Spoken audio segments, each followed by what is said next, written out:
To further discuss partnership formation, let us solve some problems. So we have here problem letter A pertaining to Aldrin, Benny, and Carlo, new CPAs, are to form a partnership. Aldrin will contribute cash amounting to 50,000. His computer that originally cost 60,000 but with second-hand value of 25,000. Benny will contribute 80,000 cash. Carlo, whose family sells computer, will contribute 25,000 in cash and a brand new computer with a printer that costs the family computer dealership 50,000 with a regular selling price of 60,000. The three agree to share profit and loss equally. Now, class, remember that in valuing non-cash asset, okay, the following should be your priority. Number one, since partnership, according to Article 1767 of the Civil Code, is a contract, okay, the non-cash asset should be valued at its agreed value. Okay. Now, if in case the partners did not specify the value or the agreed value, okay, it is but normal that the fair market value will be its agreed value. So, normally equal yung dalawang yan. Okay? But if, again, the problem is silent as to agreed value or fair market value, then okay, the partners may value the said non-cash asset at its book value or carrying value. Otherwise, okay, we have here at cost. So in this particular problem, Aldrin contributed cash. Okay, so debit cash, okay, the book of the partnership amounting to 50,000, and credit Aldrin capital amounting to 50,000. Okay, while the computer that originally cost 60,000 will now be valued at 25,000. That is now the fair market value. Okay, so based on the priority, Aldrin also contributed a computer, so debit equipment, amounting to 25,000. So 25,000 at fair market value, so credit Aldrin capital amounting to 25,000. So the total capital contributed by Aldrin is 75,000. Okay, and you have Benny, who contributed cash amounting to 80,000. So Benny, okay, the book of the partnership will debit cash from Benny amounting to 80,000 and credit B capital amounting to 80,000. Okay, while Carlo, okay, contributed cash amounting to 25,000 and a computer with printer with a regular selling price of 60,000. So debit cash 25,000. Okay, what else? Debit equipment amounting to 60,000.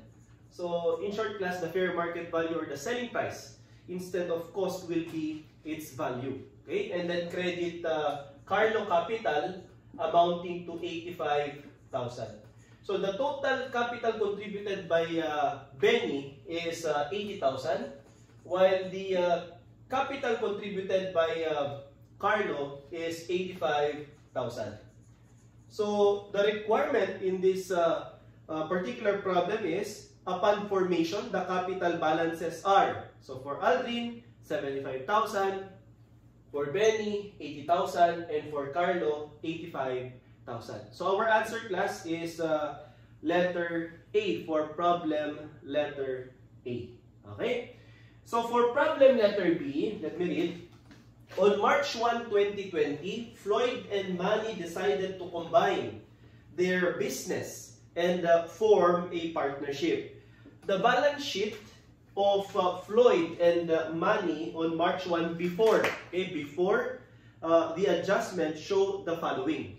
Okay, so you have cash, accounts receivable, inventories, furniture and fixture, office equipment, and prepaid expense. Take note, class, that the normal balance of asset is debit normal balance of liability is credit, and the normal balance of capital is also credit. So, what I am pointing out, class, is that there is a direct relationship between asset and capital. So, if asset contributed increases, the value of asset increases, the capital will also increase, and vice versa. But capital and liability has an inverse relationship. So if the total liability, or there is an adjustment as to liability wherein the liability increases, the capital will decrease. Okay, so the first thing that you have to compute here is the so-called unadjusted capital of Manny and Floyd. Okay? And capital can be computed by simply deducting the liability from asset. Okay? Using the basic accounting equation, asset is equal to liability plus equity or capital. So for Floyd, okay, the unadjusted capital will be computed by adding cash down to prepaid expense amounting to 105,375 minus, we have here accounts payable, okay? Accounts payable, 45,750. So the unadjusted capital, it is already provided in the problem, amounting to 59,625. So 59,625. And then for money, okay, as provided in the problem, the unadjusted capital is equivalent to 33,500. So 33,500. So all you have to do is just to adjust this capital before, okay, formation.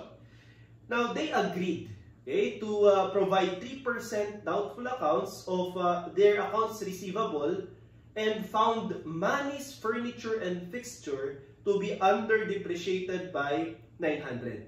So in short, class, if you're going to set up an allowance, okay, for bad debt, okay, this is a contra asset account, okay, and this account will reduce the accounts receivable, okay. So therefore there will be decrease in asset, okay, and this has an effect of decreasing the said capital. So all you have to do is just to multiply, okay, the receivable by 3%, so you have 18,500. 18,500, multiply this by 3%, okay, and then this is equivalent to 555. So there will be adjustment, okay, reduction of 555 from Floyd's unadjusted capital. While for money, we have here 13,500 accounts receivable, multiply this by 3%, and the adjustment will be equivalent to 405. Okay, so you have here 405. Okay? Now, aside from that, Manny's furnitures and fixtures should be adjusted. Okay, so there is also a decrease in asset. Why? Because the depreciation expense, okay, increases. So the normal entry will be debit depreciation expense, credit accumulated depreciation.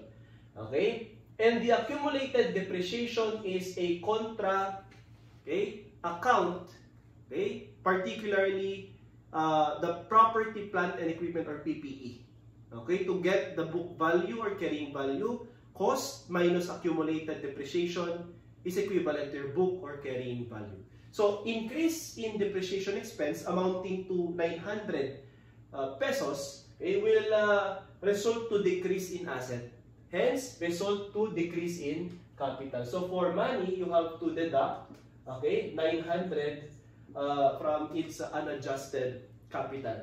Now, you can now compute the adjusted capital of the said partners.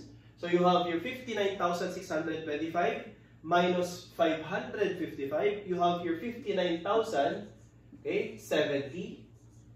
Okay, that's for Floyd. Now for money, we have 33,500 minus 405 and minus 900. We have 32,000, okay, 195. Okay, so to answer the requirement, if each partner shares equity, share in equity is to equal to its net asset invested, the capital account of Floyd and Manny could be, the answer is letter C, 59,070 and 32,195. This is in line with the so-called net, okay, investment